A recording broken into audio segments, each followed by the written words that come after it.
Child of God, you are praying for revival, yet you are carrying a cemetery. You are begging for a new wine, yet you are clutching old, rotten wineskin with knuckled fists. You wonder why the anointing feels quenched, why your prayer seems to hit brass ceiling, but you have refused to share the very skins that are strangling your spirit. Nature teaches us a harsh truth. A serpent in its growth cycle must shed its outer layer. If it refuses, the new skin hardens beneath the old, constricting its breathing, cutting off its circulation, and ultimately leading to a slow, agonizing death. Spiritually, you are the serpent. Your fleshly habits, your carnal reasoning, your tolerated sin has become a hardened exoskeleton. The Lord is not asking you to polish your old nature. He is commanding you to strip it off. To shed is to admit that what got you to the finish line of your last season will disqualify you from the starting block of your nest. Your stagnation is not the devil's fault.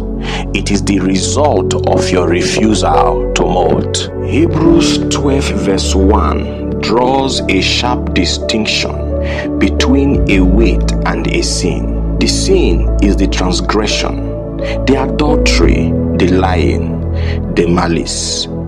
The weight is the encumbrance, that which is lawful but not expedient. A weight could be your ministry, your theological pride, your social media, even your past spiritual victories.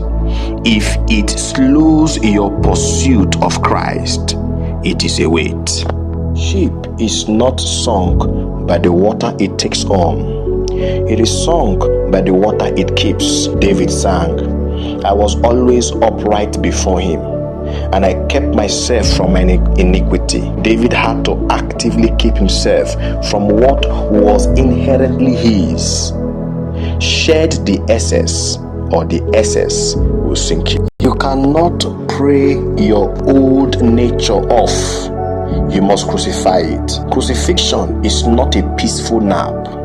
It is a violent, bloody, public execution. Imagine taking off a filthy garment that has fused to your wounds. It hurts to peel off. If the shedding doesn't hurt, it isn't deep enough. The tearing of the flesh is the proof that the spirit is taking over. Joshua was told, loose thy shoe from thy feet, for the place whereon thou standest is holy. To shed is to remove the dead animal skin, the shoe that has walked through the dung of the wilderness. You cannot enter your promised land wearing the wilderness footwear. Paul was beaten by a deadly viper, but he shook it off, not into the grass where it could crawl back, but into the fire. Compare this to Saul, who shed the Amalekites, but kept Agag and the best of the sheep. Saul's partial shedding cost him his kingdom. A snake that only shed half of its skin is not renewed, it is deformed. You cannot merely shed, you must also clothe. If you only empty yourself, you leave your house swept and garnished, and the unclean spirit returns with 7 worse demons. When you shed the garment of mourning, you must put on the garment of praise. Shedding tells the world what you are not.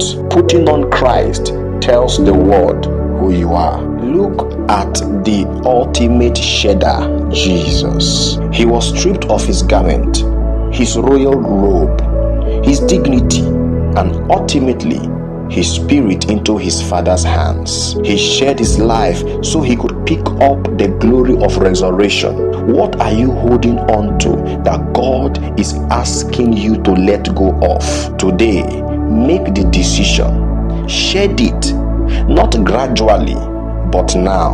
Let the old skin burn, and when you emerge, you will find you are not naked. You are clothed with the power from on high.